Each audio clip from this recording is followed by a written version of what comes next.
ગુજરાતમાં પાછલા કેટલાક સમયથી માવઠાની આગાહી આપવામાં આવી છે અને એમાં પણ ખાસ કરીને માર્ચમાં તો 2 વખત આગાહી આપવામાં આવી છે. હાલ તાજેતરમાં જ 27 માર્ચથી હવામાન વિભાગે આગાહી આપી છે કે ગુજરાતના અનેક વિસ્તારોમાં વરસાદ પડવાનો છે. તો આજે 29 માર્ચના દિવસે હું તમને જણાવીશ કે આજે કયા જિલ્લાઓને એલર્ટ રહેવાની જરૂર છે અને ખાસ કરીને કયા વિસ્તારોમાં વરસાદ પડી શકે છે. તો સૌથી પહેલાં હું જણાવવા માગું છું કે 29 તારીખ આજના દિવસે છે એ કચ્છ, બનાસકાંઠા, પાટણ, મહેસાણા, સાબરકાંઠા એટલે કે ઉત્તર ગુજરાતનો જેટલો પણ ભાગ છે એમાં વરસાદની આગાહી છે. તો બીજી તરફ સૌરાષ્ટ્રના પણ કેટલાક ભાગ છે જેમાં દેવભૂમિ, દ્વારકા, પોરબંદર, જામનગર, રાજકોટ, મોરબી અને સુરેન્દ્રનગર એમ ટોટલ સૌરાષ્ટ્રના 6 જિલ્લા છે એમાં આજે વરસાદની 29 તારીખે વરસાદની આગાહી આપવામાં આવી છે.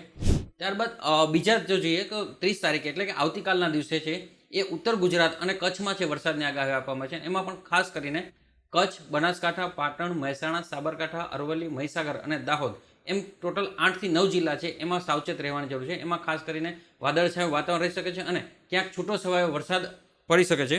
ત્યારબાદ 1 તારીખ છે 1 એપ્રિલના દિવસે છે એ વરસાદ સામાન્ય વાતાવરણ રહેશે. એ દિવસે વરસાદની આગાહી નથી આપવામાં આવી, પરંતુ ત્યારબાદ બીજા દિવસે એટલે કે 2 એપ્રિલના દિવસે છે એ ફરી પાછો વરસાદ છે એ સિસ્ટમ સક્રિય થવાની છે અને કચ્છ, બનાસકાંઠા, પાટણ અને મહેસાણા એમ ઉત્તર ગુજરાતના કેટલાક જિલ્લા છે એમાં વરસાદ પડી શકે છે. ત્યારબાદ અત્યાર સુધીમાં જે વરસાદ નથી પડ્યો એમાં નર્મદા, તાપી અને ડાંગ એટલે કે દક્ષિણ ગુજરાતના જેટલા જિલ્લા છે એ 3 જિલ્લા છે એમાં વરસાદની આગાહી 2 એપ્રિલના દિવસે આપવામાં આવી છે.